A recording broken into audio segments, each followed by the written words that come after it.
So here we are. Saturating and cleansing are the two main intentions that you want to have when you approach food to help your body to change whatever you want to change. So when you give your body what it needs, it will give you what you want. It's really important that we understand that we are on the same team as our bodies, and that food is sort of a medium that can connect us back to home and to truth, to where our true health truly lies and comes from.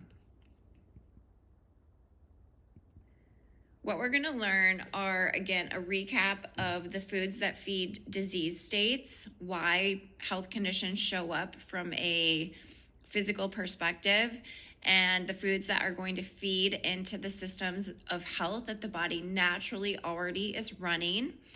And then we're going to go into how digestion and cleansing create the outcomes through food that you want for your body, for your symptoms to go away, for the transformation to take place. And when we're done with this training, you will know how to immediately start choosing the foods that are going to create that healing mechanism naturally within your body and cells. So disease comes from a state of lack of flow of health.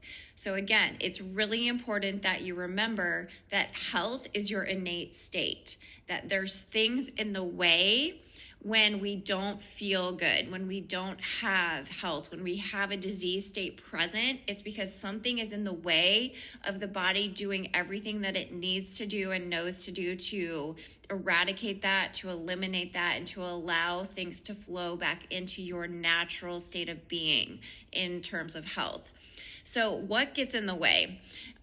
There's three huge things. We are going to talk about the third one in a different lesson because it's huge.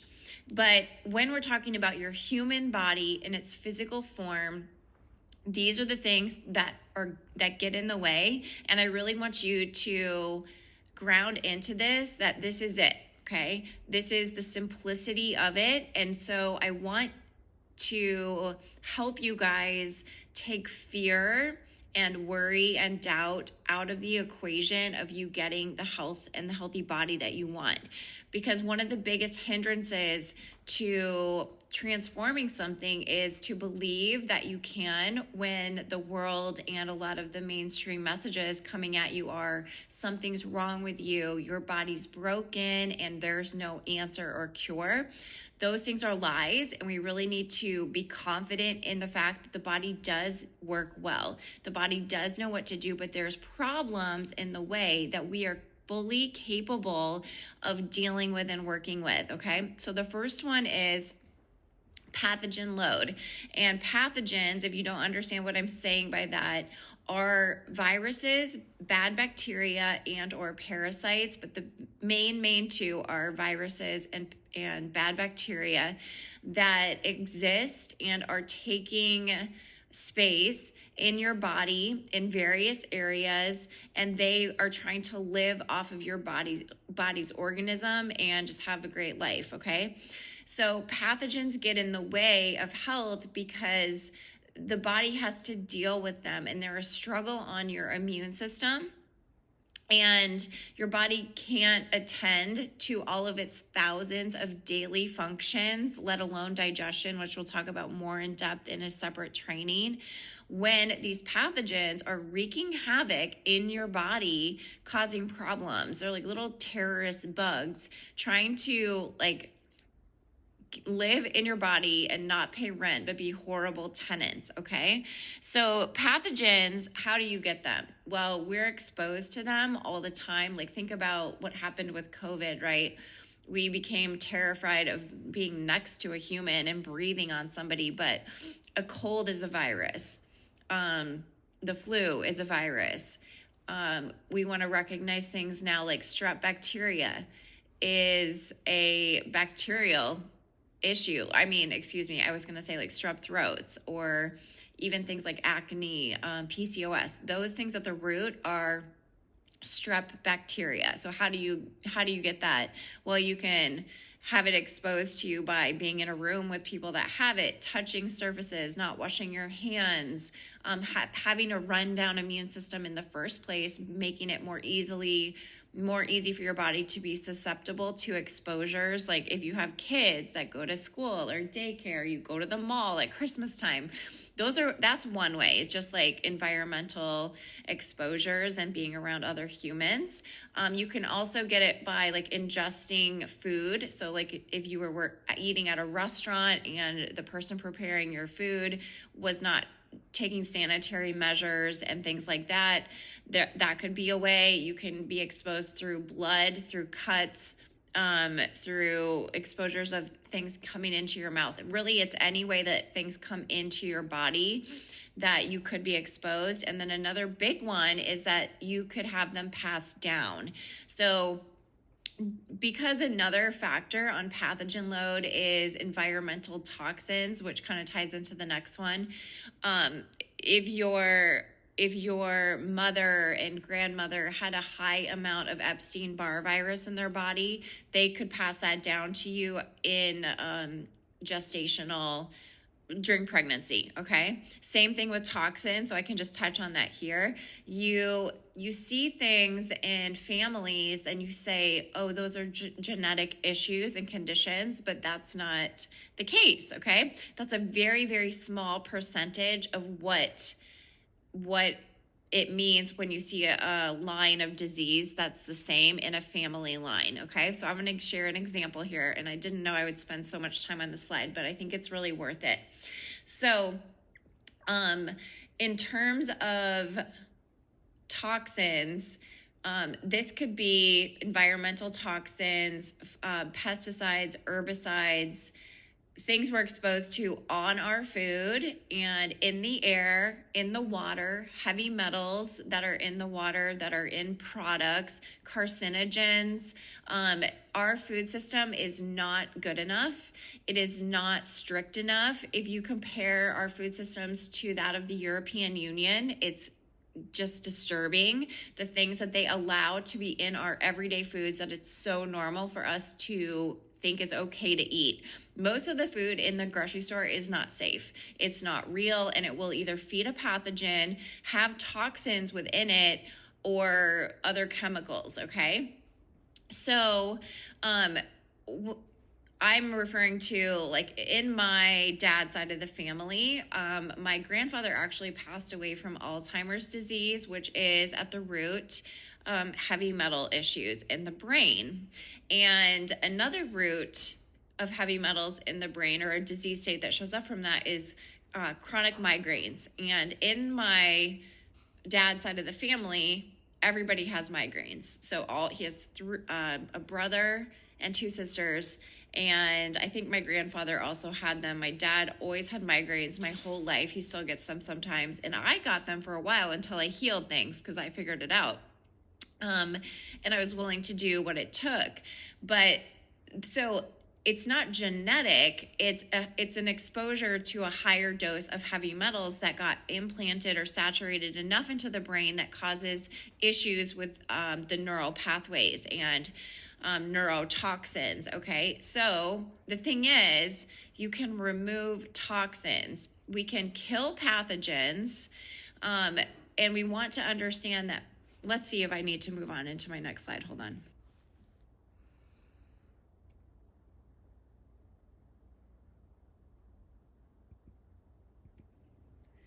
Okay, so here we go.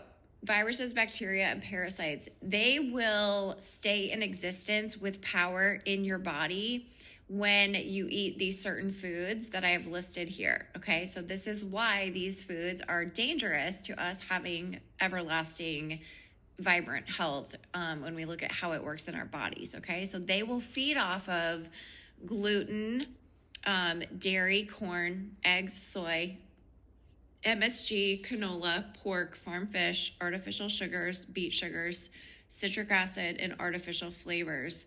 Then the places these are found are in foods, right? Like, and we will go into examples so that when you're grocery shopping, you can be crystal clear whether something is safe or not safe for you.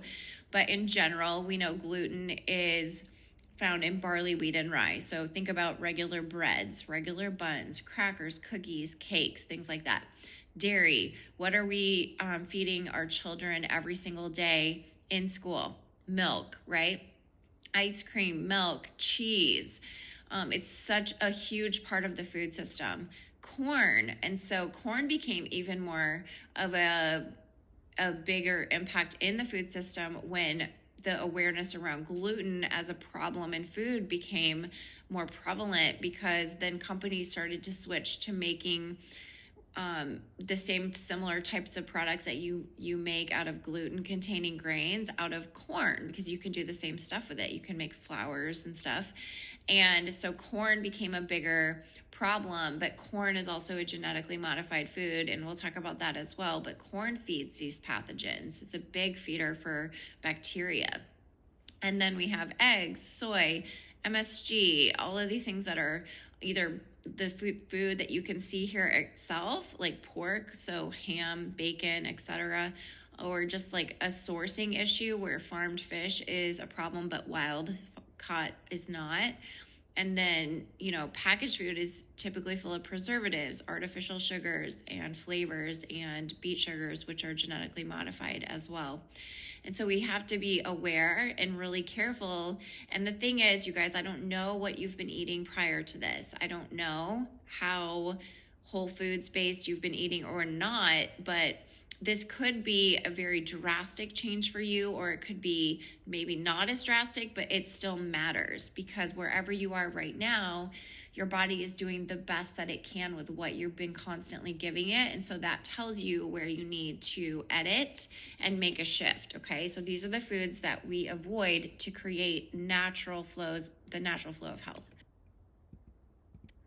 Okay, so I jumped ahead with my training when I was on the other slide, but pathogens will also feed off of heavy metals. Okay, so we mentioned heavy metals as one element of toxins and toxin load in the body, but now we have another issue, which is pathogens will sometimes feed off of metals in your body, and that creates a neurotoxin, which is like if pathogens and heavy metals have a baby, it's a neurotoxin, which is something that's very dangerous to your brain and to your central nervous system. So think of any disease states that are related to the nervous system, like fibromyalgia and MS. Those things are big problems because of this very issue.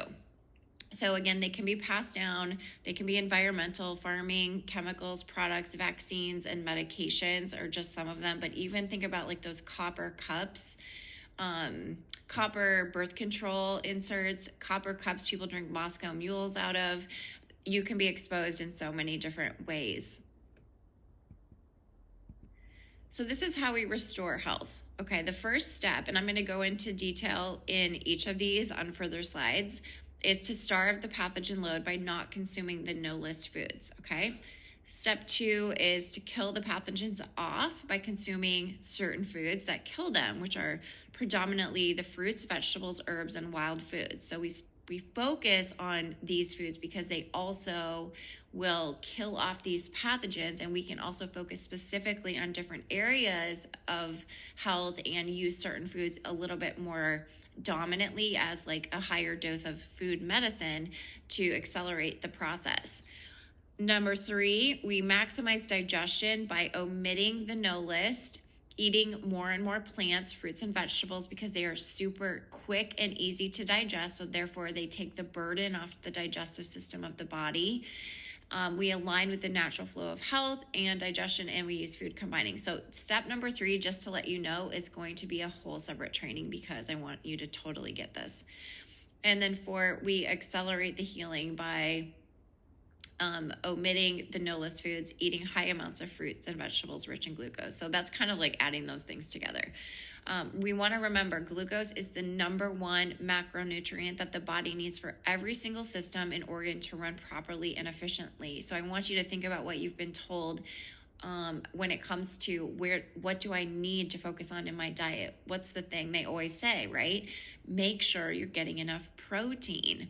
But that's off because the body runs on glucose. So we know our macronutrients are carbohydrates, which I'm calling glucose, fats and proteins, and then we also have to have water more than anything else, then we need our focus to be on the number one macronutrient that the body runs off of, right? Because it doesn't make sense to focus on protein when your body really needs glucose.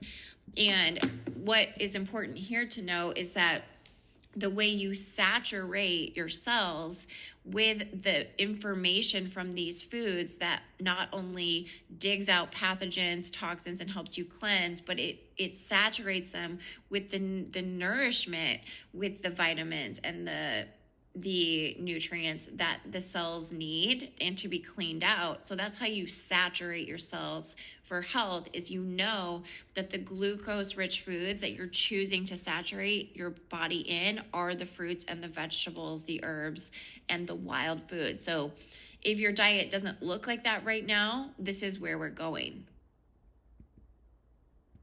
So let's dig into this a little bit more. Step 1, starve all the pathogen load by not consuming no-list foods. So I don't see this at all as a deprivation thing mentality. This is, what do I want and what do I know now and what's the fastest path for me to get healthy and to feel better? And the answer is, it's to understand the mechanisms of health, to understand that pathogens are a problem.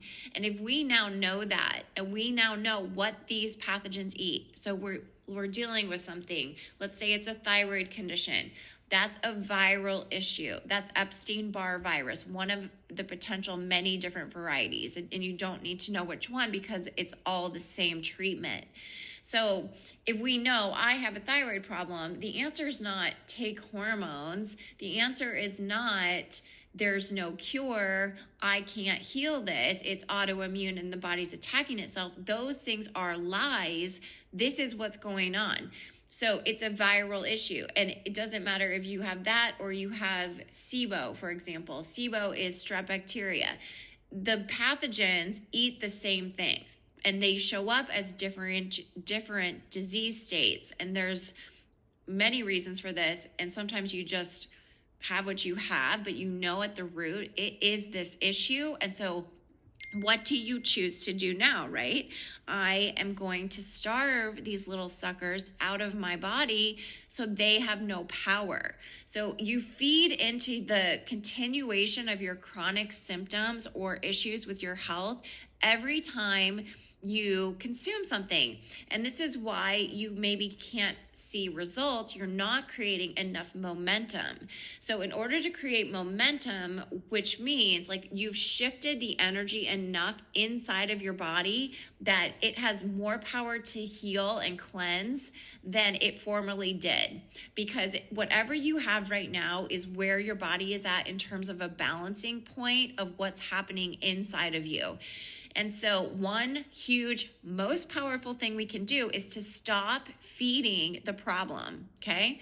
So if you're still eating gluten, if you're still eating bacon, if you're still eating even like things like LaCroix that have citric acid, that can be feeding into the problem. But for what I've seen most of the times, it's the big players like pork, eggs, soy, dairy, gluten. You have to get those big players out because like those pathogens, they really, really, really, really want you to eat those foods. And they want you to eat them so they don't die, okay? And so there is a process to this. So each time you eat one of the foods, you're feeding the disease state by feeding the pathogens. So take this mindset hack.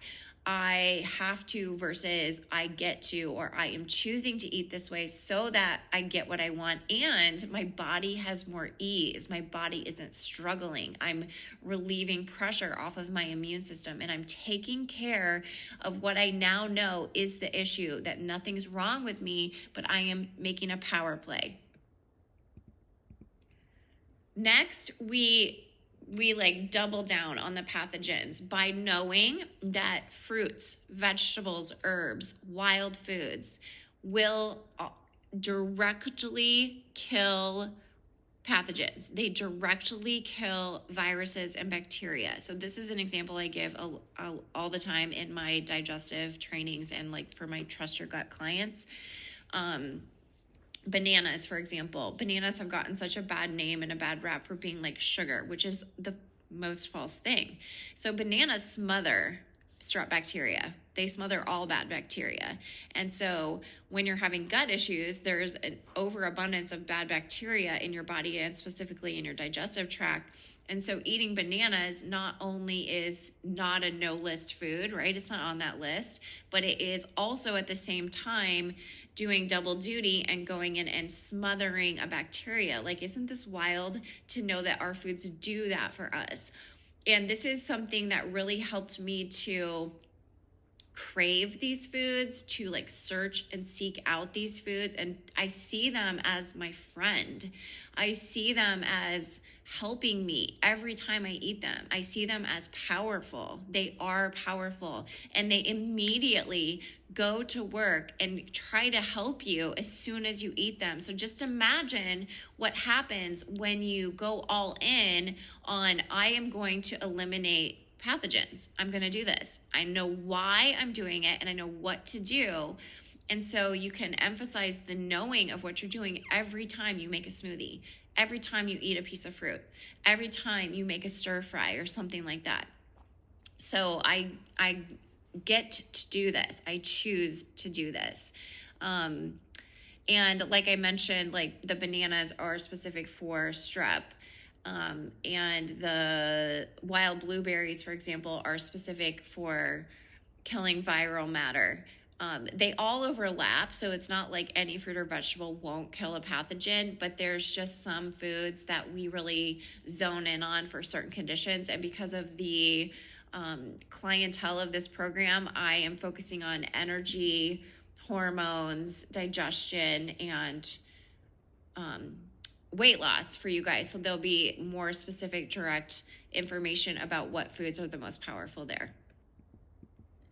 As we keep going here in this training, I'm going to talk about the food groups that we're really going to be emphasizing in order to create cleansing. And so again, the way that you're going to saturate your cells is by giving them the highest doses of information that will clean out what's there that's not serving you, and at the same time give you that nourishment. And so we want to still always remember that fruits and vegetables, eat your fruits and vegetables. If you learned that when you were little, if you learned that in kindergarten, it actually literally is the answer to health in how the body needs and wants us to support it so that it can turn things around. Okay, so your mindset here is, my body runs on glucose. That's my dominant focus, not protein.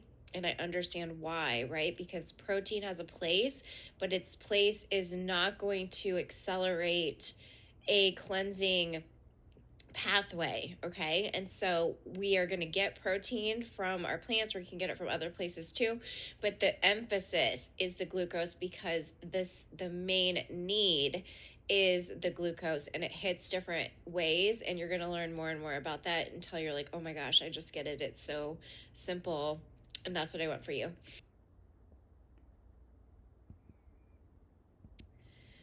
So in order to do this, we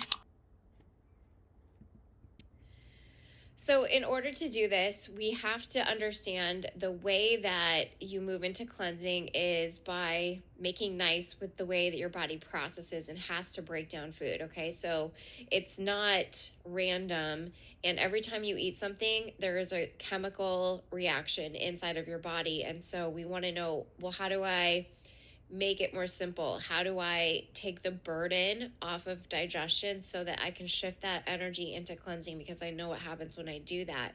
So to just give you this outline, these are the foods that we want to be making up 80% plus of our diet, and to get us into like a movement, to get us into transformation, okay? So we have filtered water. And again, I'm going to speak more about these on different slides. Green juices, raw vegetable juices, raw fruits, blended fruits, meaning like smoothies or smoothie bowls, raw veggies and herbs. And then we have cooked vegetables, like non-starchy and starchy vegetables, okay? So if these are the power players, right? And they're fruits and vegetables, but they're also different forms. And I have them in a specific order. And I don't want you to think like, oh, I'm not doing it right if I, don't just have juice all day. That's not what it is. And I want you to understand that everything that you implement makes a shift in your body, and it can progress you drastically forward, okay? But I just need you to understand how each one of these categories works, and I'm going to explain a little bit more about them so that you know what you're looking for in terms of like actual real life food and what to eat. So the mindset is, when I saturate my cells with pure positive energy foods that help me to cleanse and ease my digestion at the same time, I get fast results, because that's literally what happens. Okay, my favorite slide in the world, fruit. I think fruit is my favorite food group. And again, we need to be free here when we understand that we can eat fruit. We can eat a lot of fruit and there's no harm. Have you guys heard of fruitarians? It's wild. People that go on cleanses, and there's people that eat fruit all the time for their life, just fruit. And you could, in fact, I had this conversation with my hair girl like a month or so ago, and she was just talking about things that were confusing to her with health, and how she was like craving so much sugar. And I was trying to give her tips about eating fruit instead, and she was telling me like, well, instead of eating ice cream, I ate apples and peanut butter, even though apples are fruit is sugar. And I was like, what? Who told you that? That's there's nothing wrong with apples at all, okay? And in fact, one of the hacks in order to knock out cravings for sugar is to give yourself the real glucose that your body is telling you that it wants and needs. And that is a huge part coming from eating enough fruit in your life.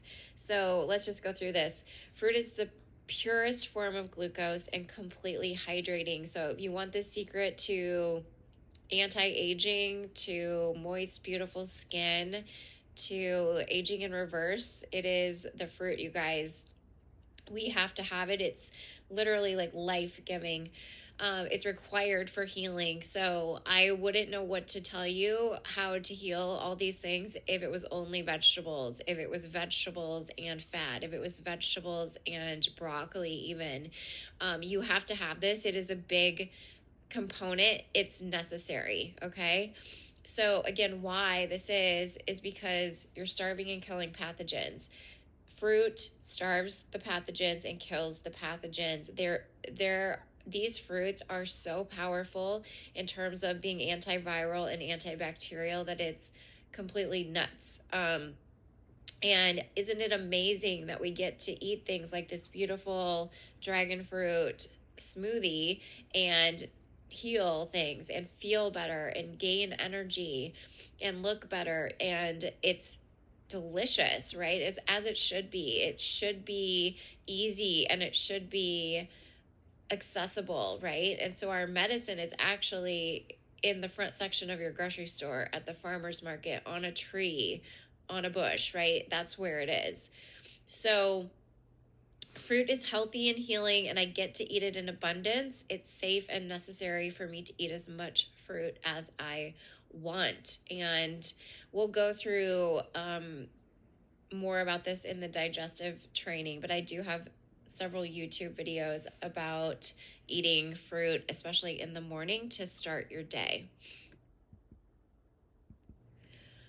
Next, we're going to go into raw vegetables. So I don't say raw fruit because it's rare to cook fruit. You're usually like making preserves or a like fruit tart or a pie or something, and that's just not what I'm referring to when I say to eat fruit, and I think you guys know that.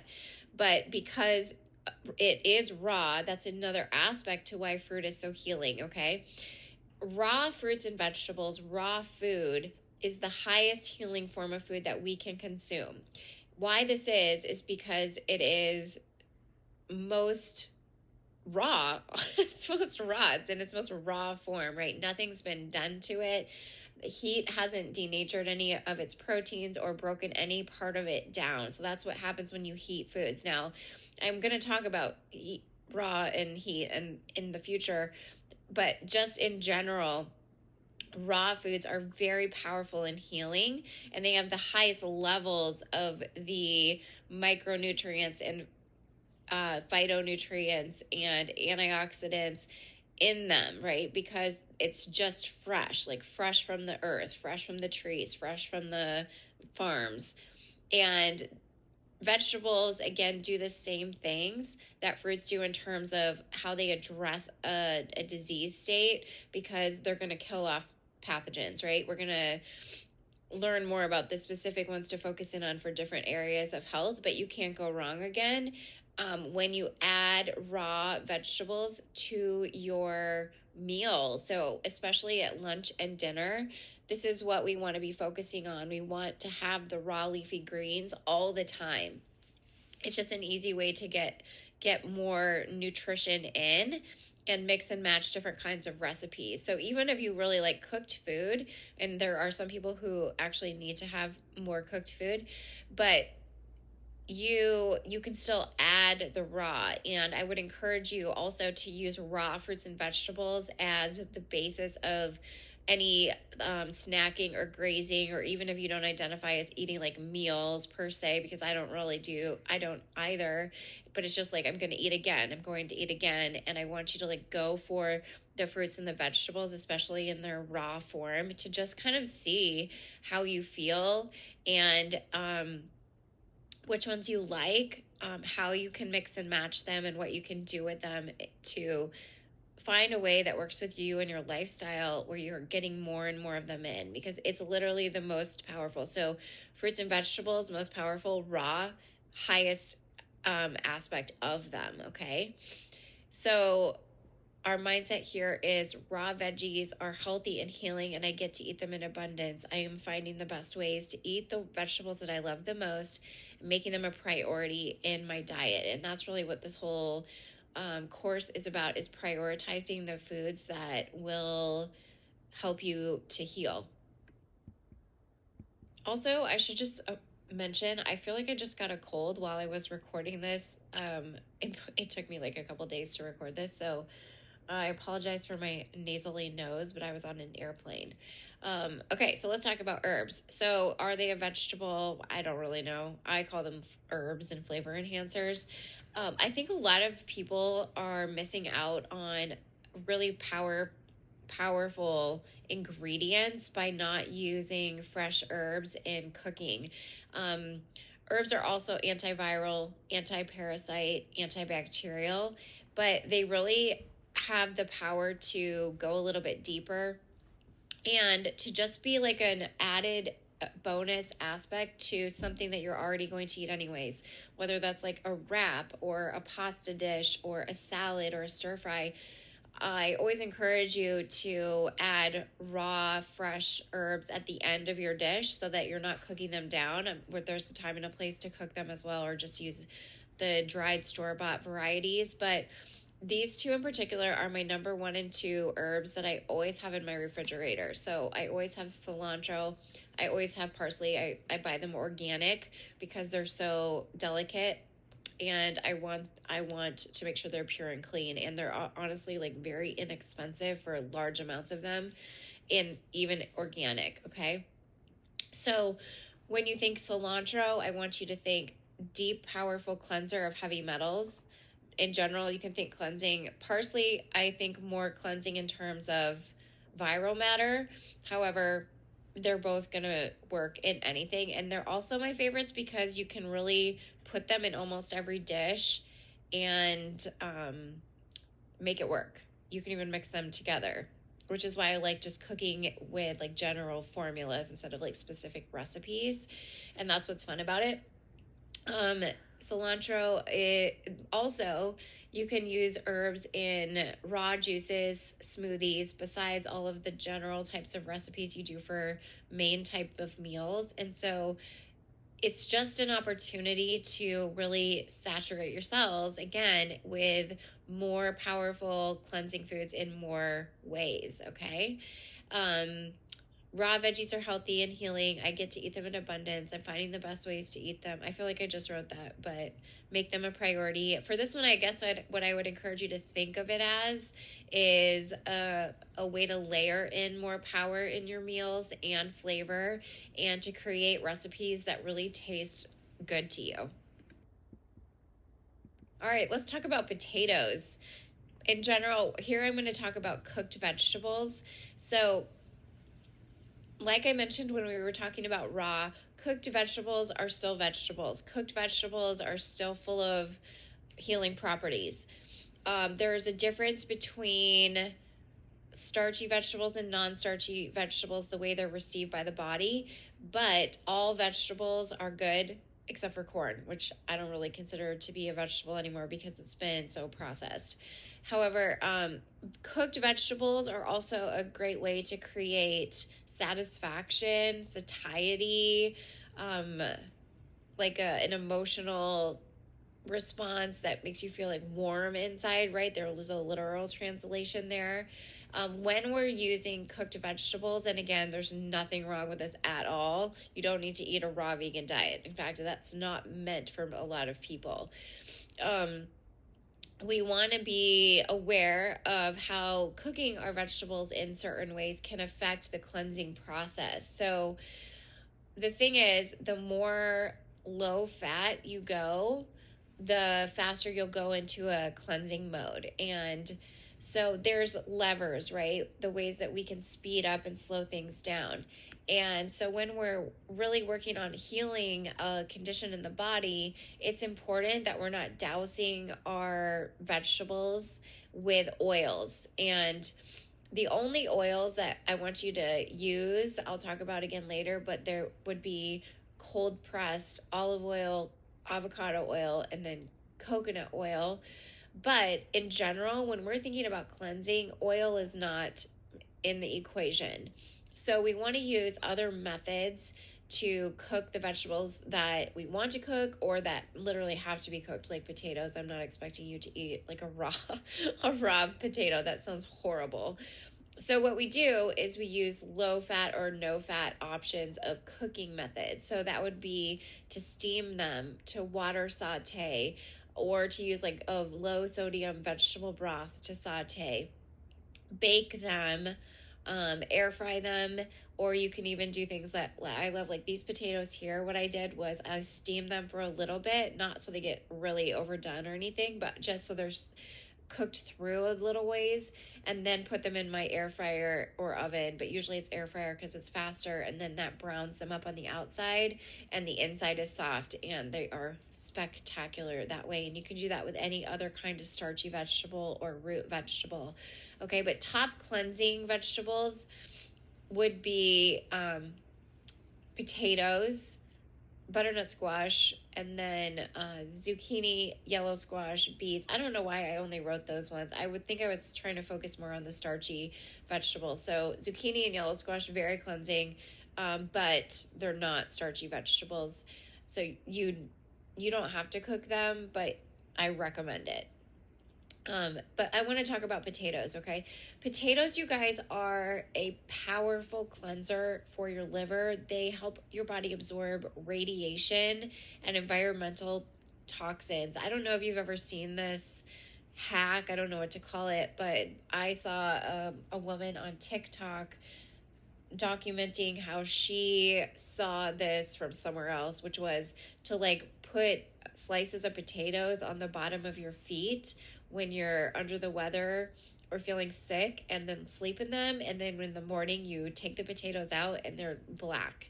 And the reason for that is they're literally absorbing toxins out of your body. And now we understand that sickness, even like low grade viral things like you're just not feeling so good, are from the pathogens, the toxin load, and the really the I want to say availability, but that's not really the word I'm looking for. The how strong, I guess, because I'm really tired right now, how strong your immune system is at any given moment, okay? But they will pull Isn't that amazing? Even when they're on the external of your body, they pull toxins out.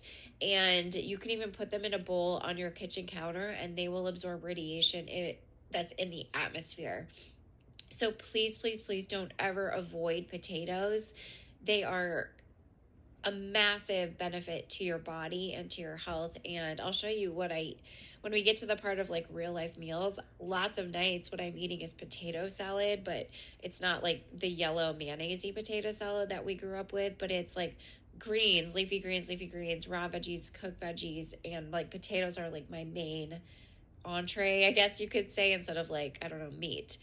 And it's a very healthy and satisfying thing to eat, and I bet you'll love it too. So here is your affirmation. I love mixing and matching vegetables to create meals I love in ways I love to eat them. And like, who doesn't want to eat French fries?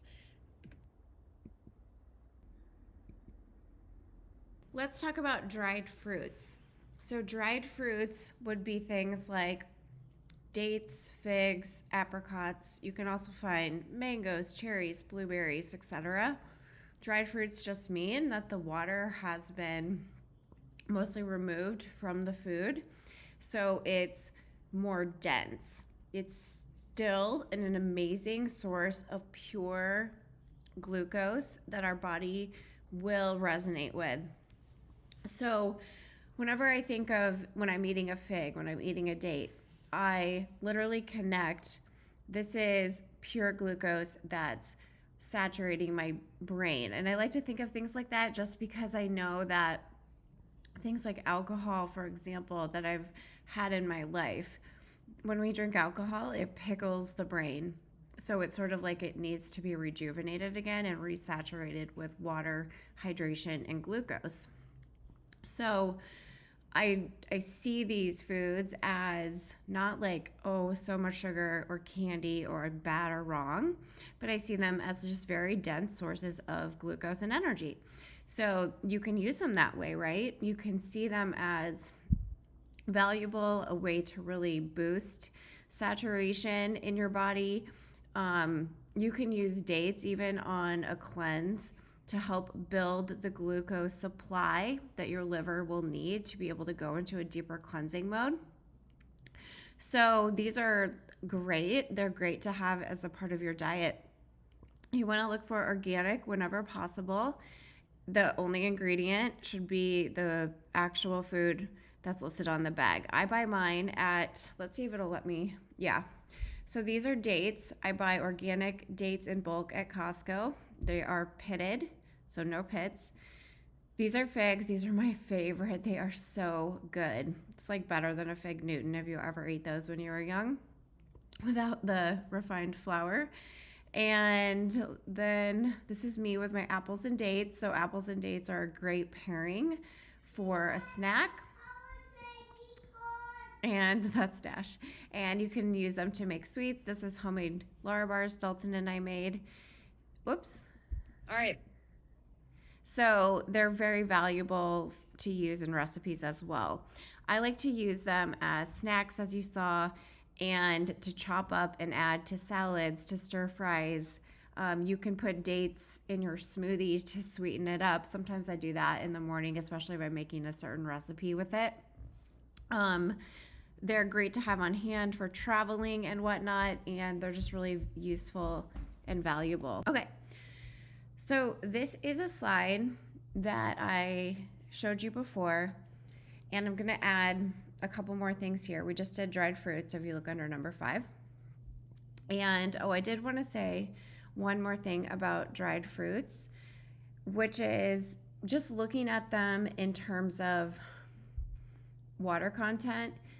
The place that they play in a big picture food program or diet is they're not going to be as significant as whole fruits and vegetables, right? Because they're not as filled with water. They're not as filled with the fresh live vitamins, minerals, nutrients, because a lot of that has been extracted. So they have the glucose, right? But they aren't going to be as big of part of our diet as like bowls of leafy greens. So when you're looking at quantity and ratios, just keep that in mind, that they're more of a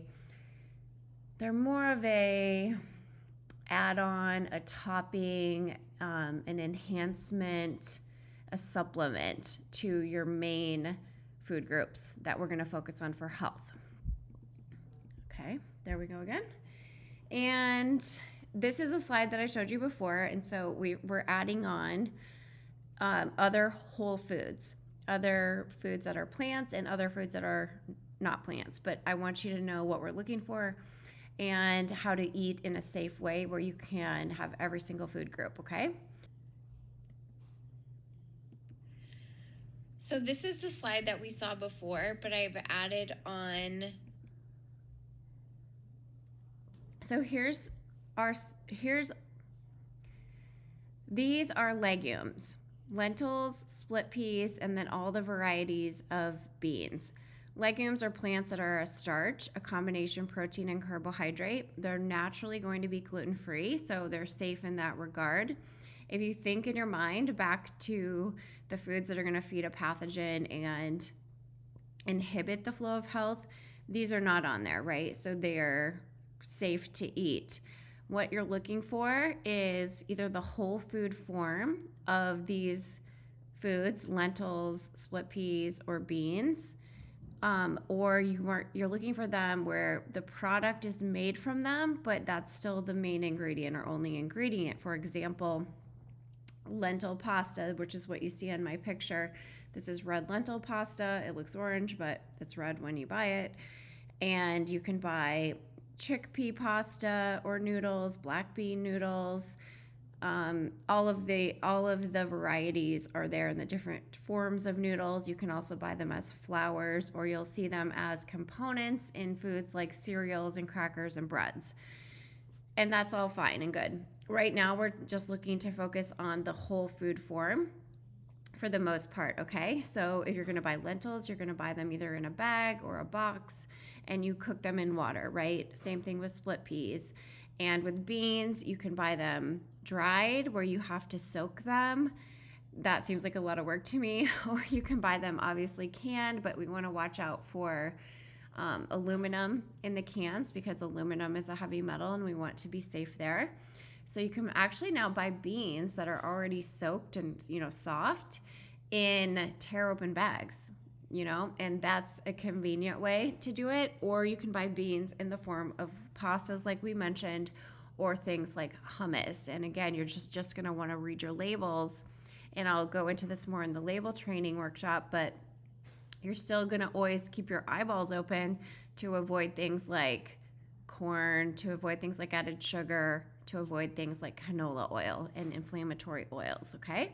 So keep it straight to the source. So organic when possible is what you're looking for. And then sprouted is a term you'll see on legumes and grains. And that just means they've been soaked already, and it's supposed to help you digest them more easily, okay? But if you can't find that, that's fine, no big deal. So legumes are a source of carbohydrates. They're a plant protein, and they are foods that round out meals. There are foods that create variety, satiety, satisfaction, enjoyment. They really fill your plate or bowl out, right? So again, if you're thinking about, do these foods feed a pathogen? No, they do not, okay? So they're safe. So that side of the equation is there. But do they fight pathogens? Not really. I mean, they're neutral. They're like neutral. They're safe for sure, and we get to have them, we get to enjoy them. But if we're thinking about where do we expand the food group, where do we have the abundance of the food group, whenever you're building a meal, a plate, a recipe, just remember that you want the biggest part of your plate or bowl to be the leafy greens, the veggies, the non-starchy vegetables, right? Or fruit if it's a fruit bowl. And if you're thinking of like oatmeal, for example, you still want to have that element or that aspect there, because it hits on both sides of the equation, right? You're getting Definitely not feeding a pathogen, but definitely fighting the pathogen, definitely going after it for you, definitely cleansing, definitely saturating, definitely filling your body with nutrition and food and information of health. Okay, so that's just the way I see it so that it's easy to know how it all fits together. Okay. Mindset hack: I eat foods that I love to help me feel satisfied, and I love my meals. Lentil pasta is really good, by the way. Gluten-free grains. Grains, again, are plants that are a starch, and they are, well, they're not all gluten-free, which is what we're going to talk about, okay? So we're choosing grains that are gluten-free so that we don't feed the pathogen load, right? Because we remember that gluten feeds pathogens.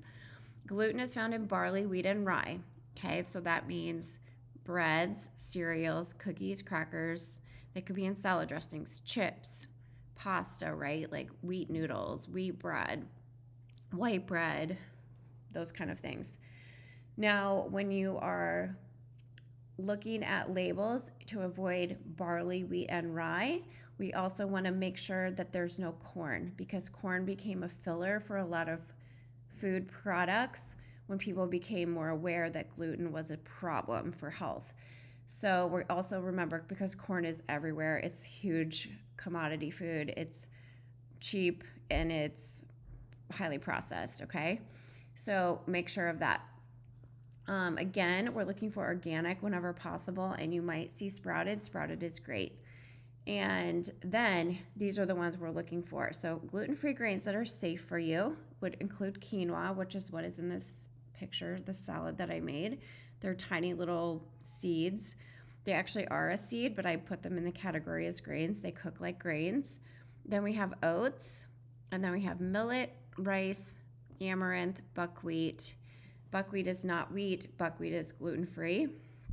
And then these foods are going to come in different forms, okay? So you'll have the whole food form, like buying quinoa. You can buy black quinoa, red quinoa, white. We can buy regular bags of oats, millet, rice. You guys know this. Okay, then you're going to see them in different forms, like cereals, for example, quinoa flakes, buckwheat flakes, which are amazing. They cook really quickly. I think they're better than oatmeal, personally.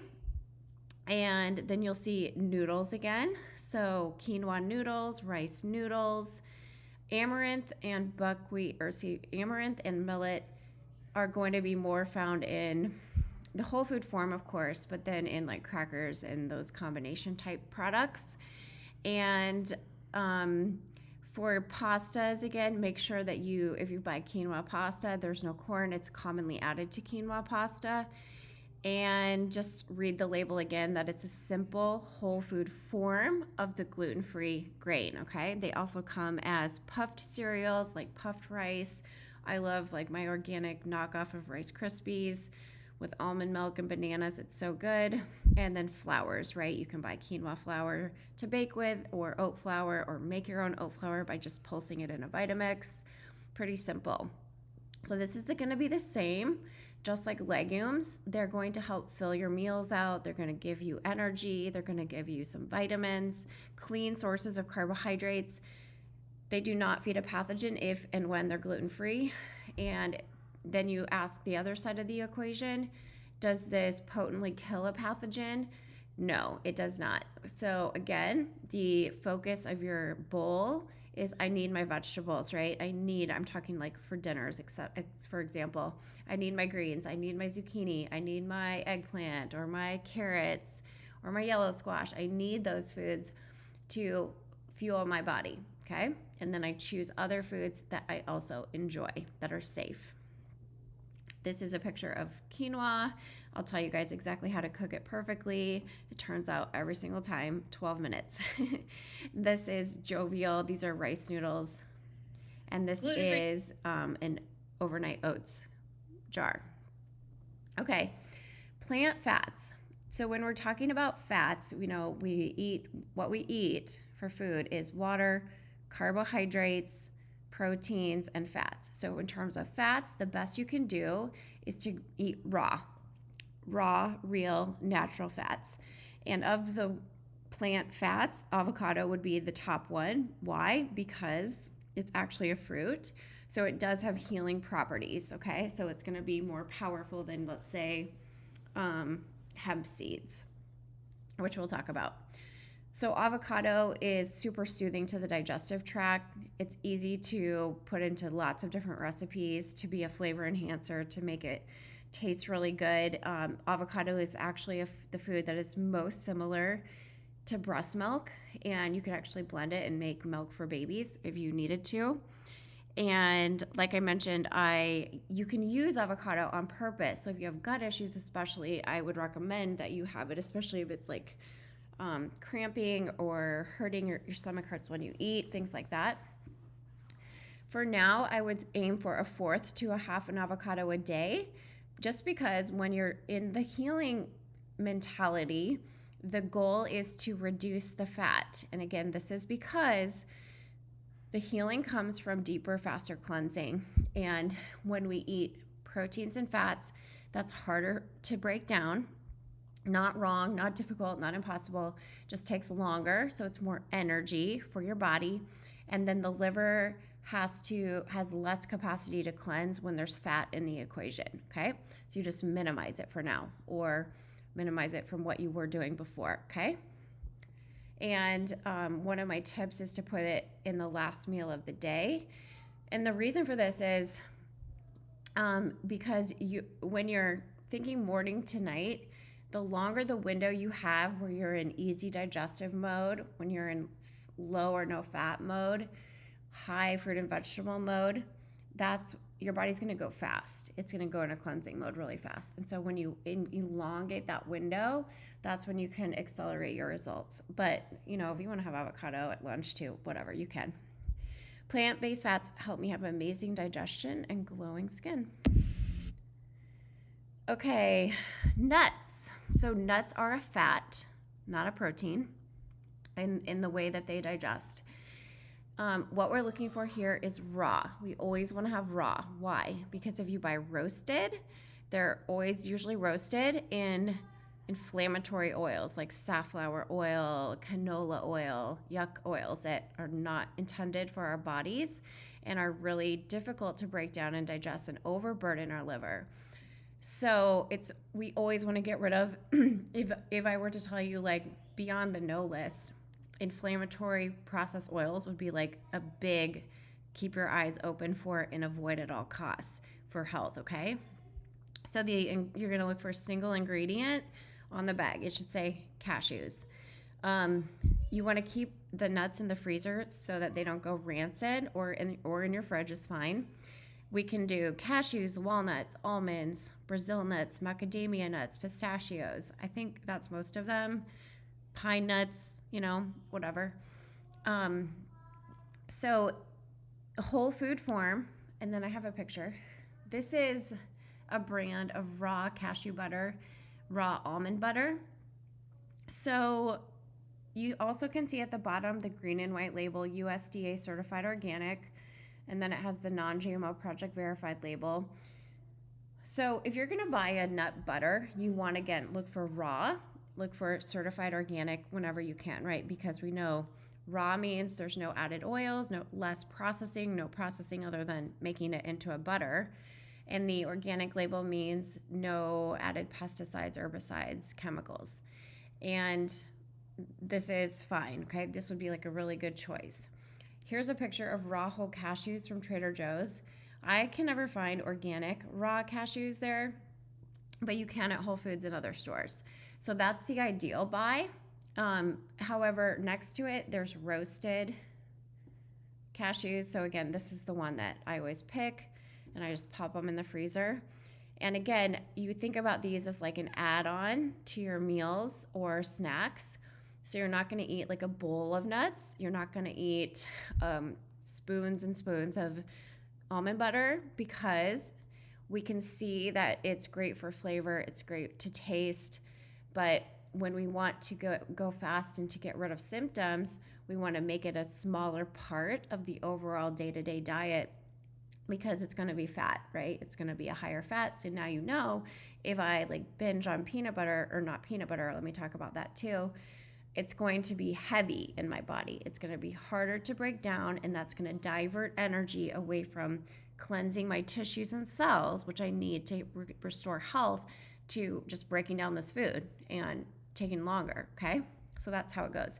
In terms of peanuts, I don't recommend them because they can be moldy in the body. And there's so many other varieties of nuts that you can just choose that taste good, taste similarly as well, and they're just fine. Hi, hold on.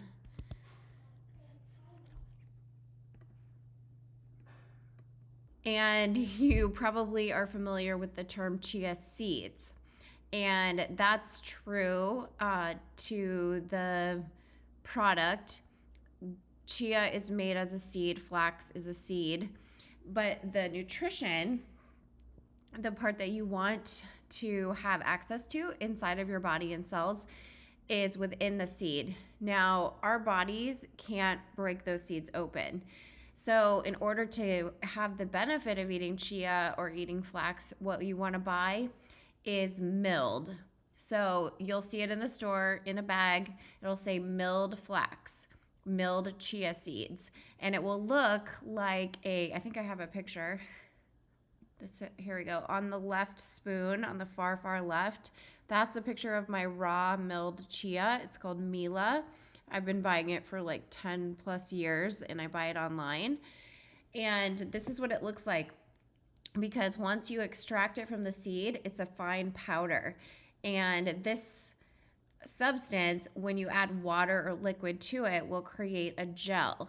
And this is why you can use chia and flax as an egg substitute. So if you want to bake something, or if you want something to bind, for example, I use it in making meatballs. It works perfectly. And then you avoid eggs, which is important for not feeding pathogen load. So again, back to the how to buy this, you're still going to look for raw. And the thing is, when you mill the product, sometimes companies will use heat, and then you're not raw anymore, right? And then you're affecting the nutritional aspects and elements of the chia or of the flax. So it's important that you have both raw and you have both milled. And then on top of that, you're looking for organic whenever you can, okay? So that's the thing about chia and flax. I add them into bowls, smoothies, smoothie bowls. When you have the chia go through your body, it will gently go through the digestive tract and absorb toxins, and it can absorb many, many times its weight in toxins, and it's a very gentle cleanser. Again, I recommend this if you have digestive issues of any kind. Again, it is going to be high in fiber, so I would recommend starting with 1 tablespoon a day, moving up to 2 at the most, and then make sure you're increasing and upping your water intake as you do that. But you should be still surrounding your diet with lots of water content in fruits and vegetables, so that's good as well, okay? Now, the other kinds of seeds we have are hemp seeds and pumpkin seeds. So, whoops, there. In this picture, this is a butternut squash, Brussels sprout kale salad. This one is on my YouTube channel as well. And on top, you can see the tiny, tiny little seeds. Those are hemp seeds. And you can kind of see the jar in the picture. I keep those in my refrigerator. And again, just because they last longer, it's better for them. And they'll be more fresh for you when you consume them. So I use them as toppings for salads, salad bowls, recipes. You can make like your own granola bars or things like that using seeds. Pumpkin seeds, I don't have a photo of, but I do in the rest of the site, and they're also called pepitas. Same thing, okay? Pumpkin seeds, hemp seeds, look for organic, look for raw, and keep them in a cold temperature. I choose healthy seeds to help my digestion and to help me glow. Of course we do. Okay, let's talk about oils, you guys. So like I said before, oils are not like the health food, okay? We don't need oils. We literally do not need any oil in our diet. And when you're eating out, when you're eating processed foods, packaged food, there can be a lot of exposure to really inflammatory oils. So the only oils that you want to look for are closest to natural, cold pressed, or it'll say something like cold pressed. Look for organic if you can find it. Also, the GMO Project Verified label would be helpful if you can't find organic. The only three that we're going to work with are avocado, olive, and coconut oils. And again, why? Because these are real plants. These are real foods from nature, okay? And they have the most minimal processing, and they still have elements, right, of real nutrition because the oil is, in fact, pressed from an avocado, an olive, or a coconut. The way that I use these is very minimally. I might spray, or I like to say spritz, my vegetables before I air fry them or before I roast or bake them.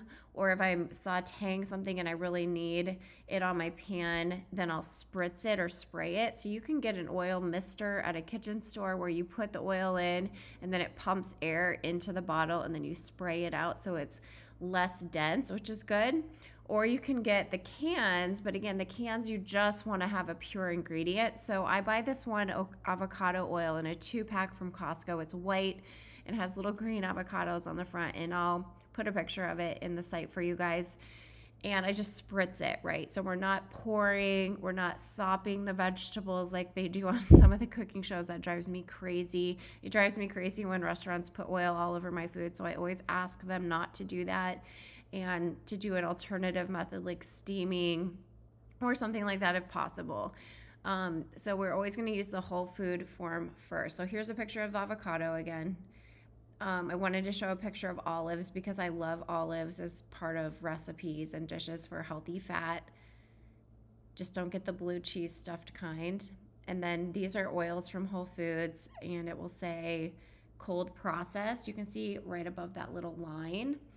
And product of Spain, Greece, and these are not organic or anything, but honestly, I trust different countries' foods way more than the United States. So I choose to cook in ways that I love that create beautiful flavors and keep my body healthy and vibrant. Oh, and you can make salad dressings and stuff, of course, too. Okay, animal proteins. It still says plant fats up there. That's wrong. I'll edit that, but it should say protein and fat, okay? So animal protein, it's going to be protein, but it's also going to be high in fat. Even if you're looking for the leanest cuts, it's still going to be considered fat as a digestive product in your body, okay? So your body has to break down all different food groups differently, and we're right now just focusing on the lightest to heaviest, right? And exploring how we can consume everything in these food groups and be safe and create health.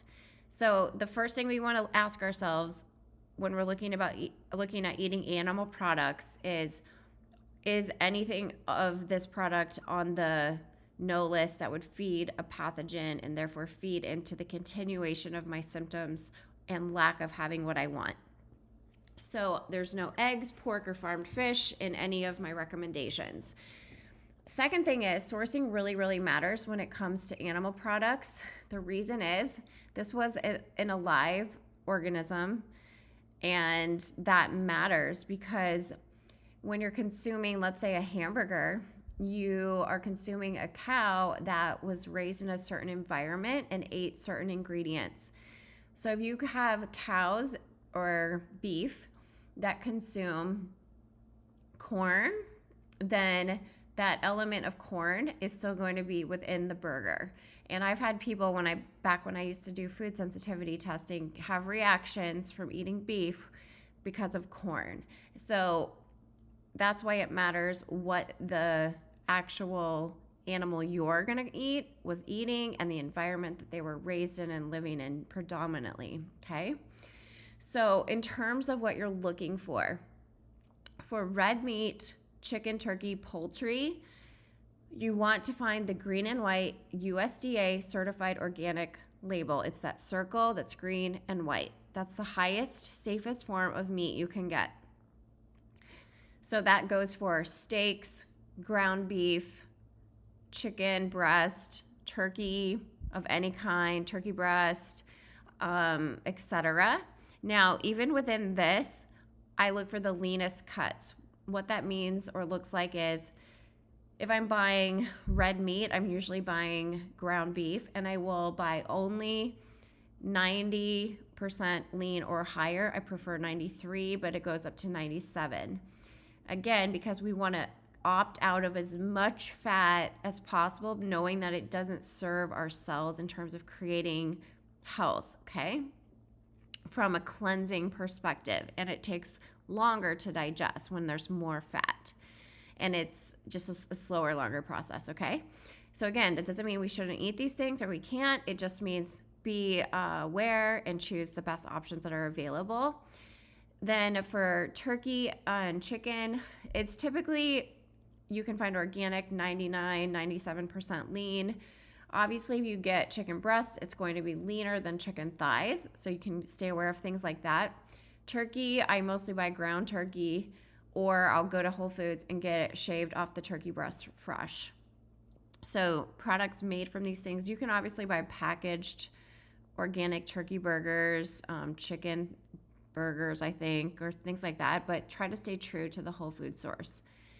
In terms of seafood, you can see in this picture, these are from Costco. Again, like Costco really has a ton of good sourced food, you guys. This is wild caught mahi-mahi and then wild caught Key West pink shrimp. Wild caught is your safe zone for seafood. The opposite is farm raised, okay?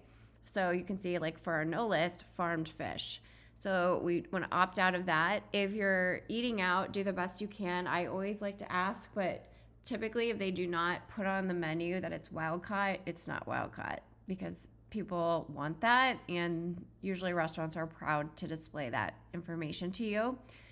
So you can always ask, and you know, predominantly when you're buying food to cook at home, to get wild caught, it's important. The ones that I typically lean on and use a lot in our family are wild caught salmon, mahi, cod, and halibut. And then for shellfish, crab, shrimp, and scallops. So probably shrimp the most, just for convenience and price point. But I love fresh crab. And if I'm ever like at a restaurant on the water, lump crab meat is so amazing. It tastes so good. But those are the things that we're looking for. And then just as a personal preference, there's a lot of sockeye salmon on the market, which I don't like the taste of. It tastes quite fishy to me. So if you're looking for other kinds of salmon, it's usually called king salmon that tastes better and less fishy. So you can look for that at the seafood counters of your grocery stores, or there's even websites now that you can buy wild caught seafood and have it delivered, and that works really well too. In terms of crab, we're avoiding imitation crab, that pink and white stuff that you see like on salad bars sometimes, and shrimp wild caught, scallops wild caught. And then the last point here is low mercury. You want to avoid the fish that are known to have higher levels of mercury, because mercury is a nasty heavy metal, and heavy metals are a toxin, and pathogens feed on toxins and metals. And we have to, on purpose, eliminate those from our body by eating certain foods and combinations. And so it's just best to avoid them and work on getting whatever could be in there out. So the ones that we know of are swordfish, sea bass, tuna, basically thick white fish. When they're thicker, there's a easier chance of the metals to like stay in the fat. But again, like my husband loves sea bass, and he orders it when we go out to eat at nicer restaurants, and sometimes we buy it at Whole Foods. I don't like it. I don't eat it, but this is why they tell pregnant women to avoid these things, because it's like literally dangerous to a developing fetus and embryo. So it's also dangerous to us, right? Like, why are we eating this any of the time? So that's the best thing to look for when you're looking for animal proteins. And like I said, I get a lot of my seafood at Costco, because like this mahi bag that you see here, inside of it, each fillet of mahi is individually sealed, so you don't have to thaw it all out at once, and that's really nice because it cooks quickly. I choose healthy forms of proteins I want and love and know the place they hold in my life-giving diet. Okay, this is a picture of shrimp. This was a really good salad. Celery, apples, herbs. I think this recipe is also on my blog. This is a kale salad with turkey bacon. So a few things about turkey bacon. You want to look for no sugar added, sugar-free, no nitrates, and organic. So you can have bacon, just read your label. And now this is what I wanted to tell you guys. Okay, so you've likely heard that protein is so important and you really need to focus on it like all the time in every meal. And there's a reason for that, and it's a marketing reason. So in the 30s, when companies started to realize that they had influence over consumers' buying and spending habits with food, this message came forward that we had to really focus on protein because they wanted you to buy it. Okay, so I really want you to be aware and question the things that you hear, especially coming from mass marketing and governmental agencies, because they're not teaching you how to heal yourselves. You could eat only fruits and vegetables the rest of your life and be completely fine and never have 1 ounce of a worry about protein. And I'm only telling you that so that you know how safe it is, that you focus on glucose and that you focus on fruits and vegetables. We have to rewire the things we've been told since we were introduced to anything about how to eat, because it wasn't telling you how to heal and to thrive, right? Because if you've been focusing on protein and now you're not feeling good in your body, then what is that telling us? That something needs to shift, right? And it's possibly the whole paradigm needs to shift. The whole concept of how to eat needs to shift so that you can actually have it easy and let your body work well. Also, there is protein in leafy greens, potatoes, tomatoes, bananas.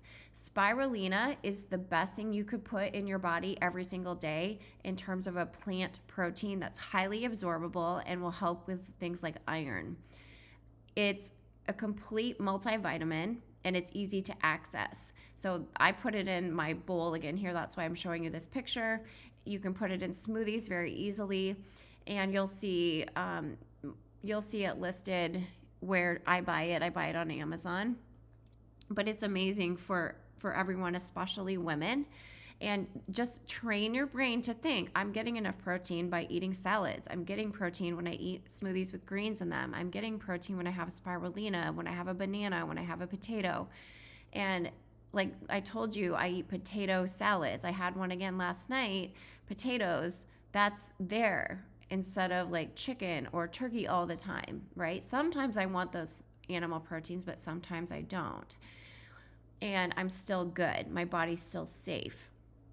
So you can see that you're filling your diet through the day with everything that you need, and fruits and vegetables are giving you everything you need. Like, how amazing is it that they are helping you to cleanse? They're helping you to digest better. They're helping you to hydrate.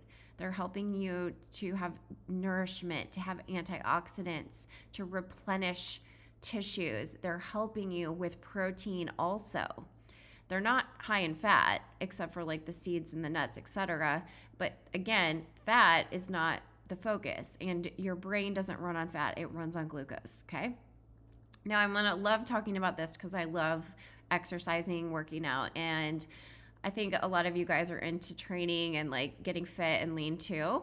So I want to talk about this on this slide because it pertains to protein and the common misconception that if you want to get lean or build muscle that you have to eat a lot of protein. That's false, okay? Your liver needs carbohydrates to create the proteins that your body needs. Read that again. Your liver needs carbohydrates, specifically glucose. That means it needs fruit, needs vegetables, it needs green juice, needs bananas to create the proteins your body needs. Your liver has to be able to do all of its jobs, all of its functions, including cleansing and to help build proteins. Now, you build muscle not by eating chicken and eggs for breakfast. You build muscle by weight training, you guys, by stressing the actual muscle. It has to healthfully have stress and be torn a little bit to regrow stronger and better. Pilates, I love Pilates, right? Body weight toning, weights, light weights, heavier weights, whatever you want to do, but you've got to train your actual muscle with resistance so it can get stronger. So again, what did we just learn? That we still need to focus on glucose and we still need to weight train. Now, when you have toxins in your blood, it will prevent your muscles from expanding and then seeing the benefit of the work that you're doing. And we also need muscle, but to build muscle, you need glucose, like we mentioned, to build the protein, but also mineral salts. And so this combination of glucose and mineral salts is also what gives you energy. And it looks like having green juice. It looks like having apples and dates. It looks like having some romaine and oranges and figs together, or just any one of those things if you need a little hit of energy.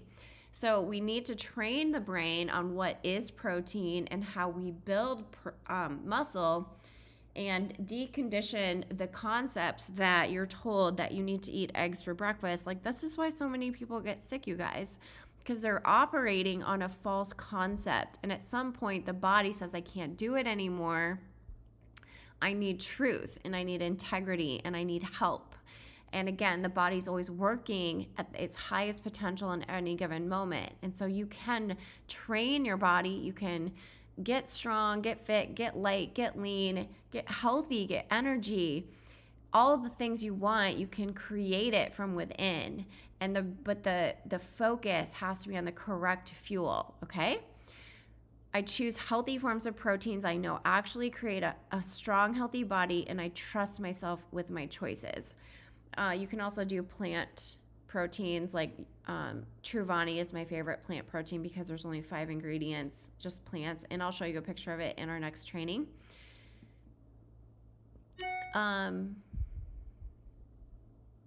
Oops, that's a double slide.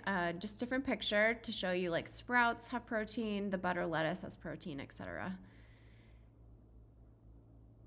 And it's another photo of like kale and vegetables and the greens. Like, this is the greens that I use in my smoothies every day. Again, train your brain. What is it?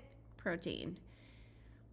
Now, the whole intention of this training was that you could understand how to prioritize your food.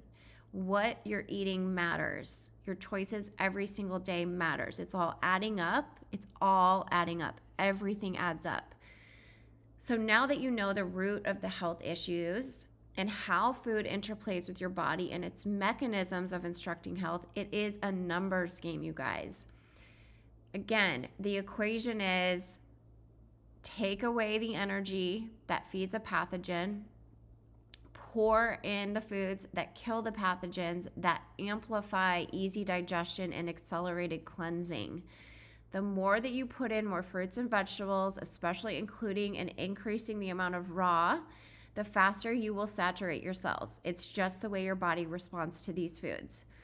The faster you saturate them, you receive the nourishment and cleansing at a cellular level. This is important because you're made of cells, and we need all of the cells to have health. We need the baseline of all of our cells to increase in health, to increase in a vibration of clean energy, of pure information. Food is information, as we'll talk a lot about in the human design training, but it is instructing your body what to do every time you eat.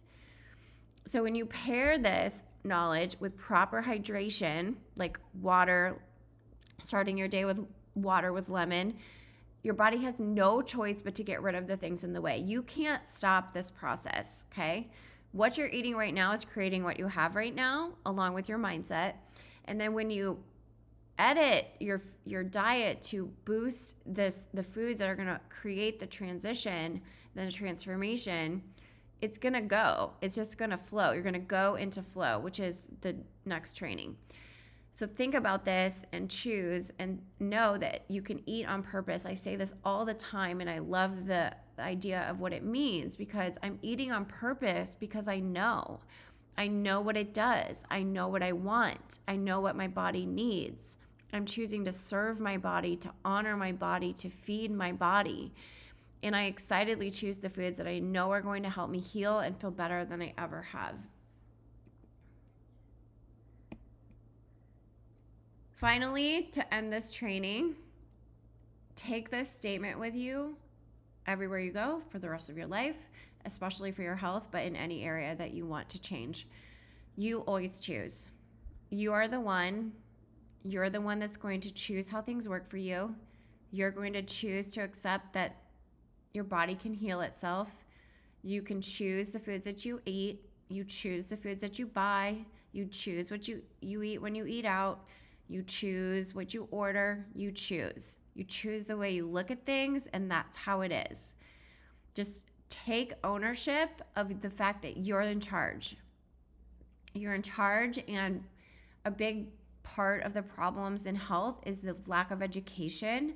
And now that you are learning so much about how simple, when you look at it from this perspective, it is to create everything that you want, it now becomes our job, right? It's our job to get the foods. It's our job to put them in our bodies. It's our job to saturate ourselves.